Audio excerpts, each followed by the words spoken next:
9677. Call now. Our defending champion, David Simard from Granby, Quebec, against Mostafa Nejatbakhsh from Pickering. And a so-so start for both of them here in this first week of play, men's 10-pin. Simard, just a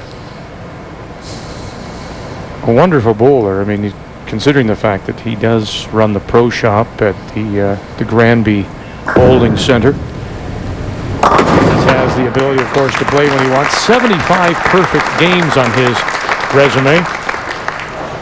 Granby, 1 hour southeast of Montreal. Well, that ball, it was a good indication of how he got some of the perfect games.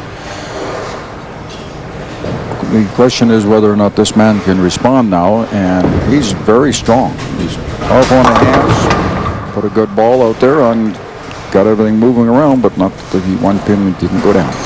Now, Mostafa began bowling very late in his life, actually, back around 1980 when he was still living in Iran. He started playing duck pin, and then when he immigrated to Canada in 1986, he took up the 10-pin game. So follows up his open with the spare. He plays at the Kennedy Bowlerama in Toronto, lives in Pickering, which is just on the outskirts, on the eastern border with metropolitan Toronto. Would be in the Durham region, if I'm not mistaken. In duck pin, they used a ball similar to a 5-pin ball. Do you know there has not been a perfect game in duck pin? No. Really? Why is it so difficult? Well, it's a crazy game because you can go take the ball can go right straight through the middle and never touch anything on the other side, anywhere near it. I mean, it's just a tough game. If you're accurate in that game, you could be very good in any of the other games. He has a couple of pins up there to shoot for. Oh, and that's a bad break. That's an unexpected open, I would think, an unforced error as he leaves the 10. So that's 2 open frames now for Mostafa Nejatbakhsh from Pickering. He plays the Sand Tour. Pardon me? Well, you have to look. Oh, the Sand Tour, yes. Yeah. Isn't that little string harp kind of thing, isn't it? Yes. But that's very very Persian, very Middle Eastern. Oh boy. And there's interesting the style of these two. Mostafa a little bit of a softer game compared to this overpowering game of David Simard. Well, David's got the revolutions going. He got the lift on the ball. He's really moving the ball around, and when he gets on, he can really hit it. Very strong in the shoulders. Take a look at how far he puts his fingers right into there. Watch the yellow dot on his ball as the ball goes down. As that ball turns, you will see the yellow dot tighten up. And that's what he wants to see. That's not what he wants. He doesn't want to see it. The biggest problem that they have when they bowl this style is you'll either get a strike, or you can get a split. Watch him go down there. Here's where he gets the power. Here's where he lifts it up and turns it. He gets his fingers so far under the ball, and then he turns it right over the top. And again, like I said, you'll end up with these splits. Turned it so much he went across the head pin, and now after the 2 strikes in 3 and 4, our defending champion with the open and a 9 count in 5 brings him to 84. The problem when you bowl like David is a lot of times, now he's very talented, but a lot of times these people are all or nothing.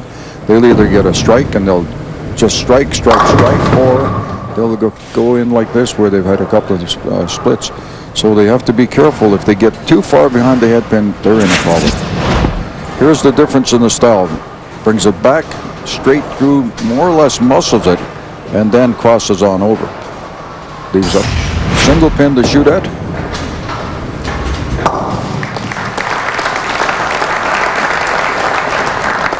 The other thing to watch is the difference in the style. He probably walks quite normally casual, like he walks slower. Mm-hmm. His opponent is fast. Okay. And watch the difference in the 2 styles. Now there's the scoreboard. There was the scoreboard, 84 and a potential of 70. So he's not out of this game, despite the fact he hasn't had anything like a string going. No, I mean the open frame in the fifth for Simard sort of takes his momentum away, but certainly Mostafa needs to start getting some strikes. Has yet to put an X on his card, has a couple of spares, couple of opens. Mostafa's a little bit slow again in the speed that he's rolling right now. If he was a little bit faster, it would help him a little bit. David, on the other hand, has been the fastest, and as a result, he's paid a little bit of a price by getting out there. Outside, and again. Oh, another nine. So this is interesting. I mean, this particular lane has been the problem for Mostafa. That's where he's had his three opens. Now watch the difference when I'm talking about the speed, not only with as he goes down the approach here, but watch the difference on the ball as it goes down. And there's the mark that I'm talking about right by his finger there. The yellow mark? The yellow mark, that's what you want to watch. The tighter it is, the more roll he's had on the ball. And he's got lots of roll in this one. Boy, is he ever. Did you hear the thuck, as it come out? The thud as it comes out, just goes like that. But you're not suggesting one is better than the other. You just have to find your comfort zone, don't you? Well, you want to be consistent. And you and I have talked about this so long in the series, but as they get out there and they bowl like this, then he needs to, mentally the people like him will be, go 1, 2, 3, and it'll hit the head pin. The next time they get up, they want to do the same thing. Right. And he goes deep in there. Now, see how he cups his hand? He gets it there, and now he'll bring it back behind him. As he comes forward, that's where he turns it, and that's where he starts turning, getting all the torque, because he turns it right over the top. Now, you'd mentioned we're going to see a lot of the big benders here, the hookers. Look at that. Yeah, not quite. We've seen them come back from right from the edge, from Death Valley. That is a good description for it, because I've seen people win a tournament where they've actually guttered the ball, and then they come back and throw them. What, climbed out of the channel? No, because that's illegal, but what it did do is it got their attention. Oh, okay, so they just really hung it on the edge.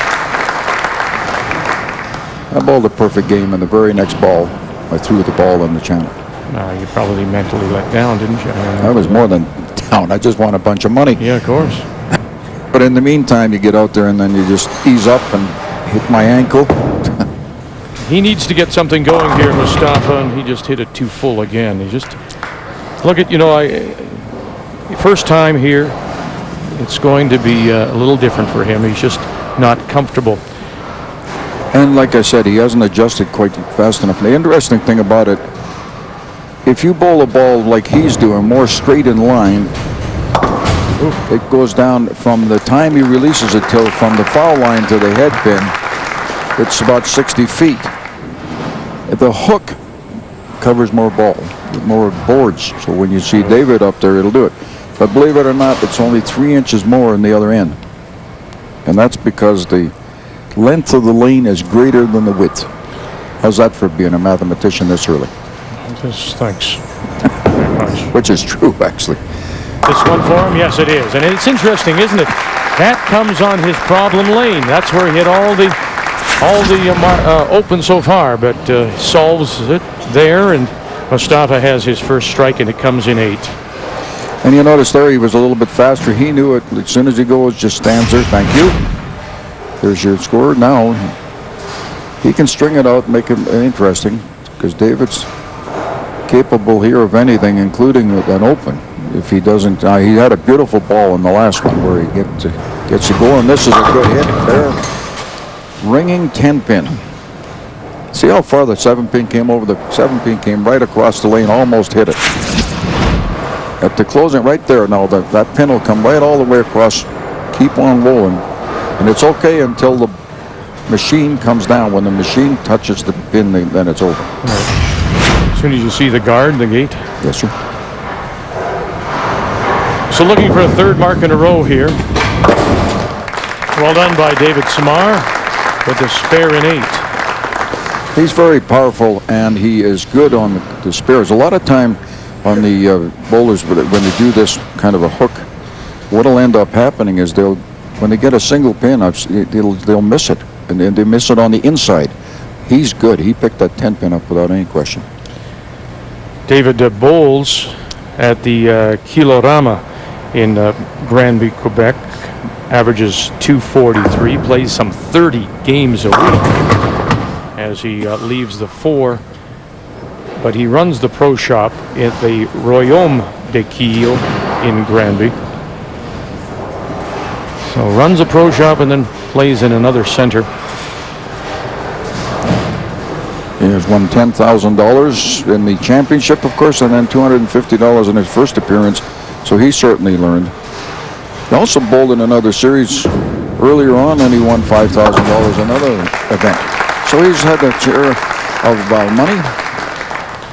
And certainly the more consistent of games now as Mostafa steps up. He works for the city of Toronto in their water department. He's one of their plant technicians. He's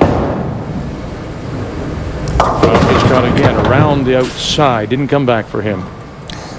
He's, just being tentative, and he's not comfortable out there at all at the moment. And I'm actually surprised, and I'm not being smart about this, but I can assure you that the bowling lanes when we were in Iran, when we ran the World Championship there, I'll tell you what, they were tough to bowl on, and he's had an experience there, but he's been in Canada a little while and hasn't had the opportunity to bowl in a center away from his hometown. So this will be a good learning experience. Nothing would surprise me. Well, he hopes to eventually get on the senior tour. His goal was to bowl on TSN, and we're thrilled that he got that opportunity as he comes through in 10 with an opening strike. Again, on the lane he had problems with, so he's adjusted there, but then it cost him the one where he was having a good run at.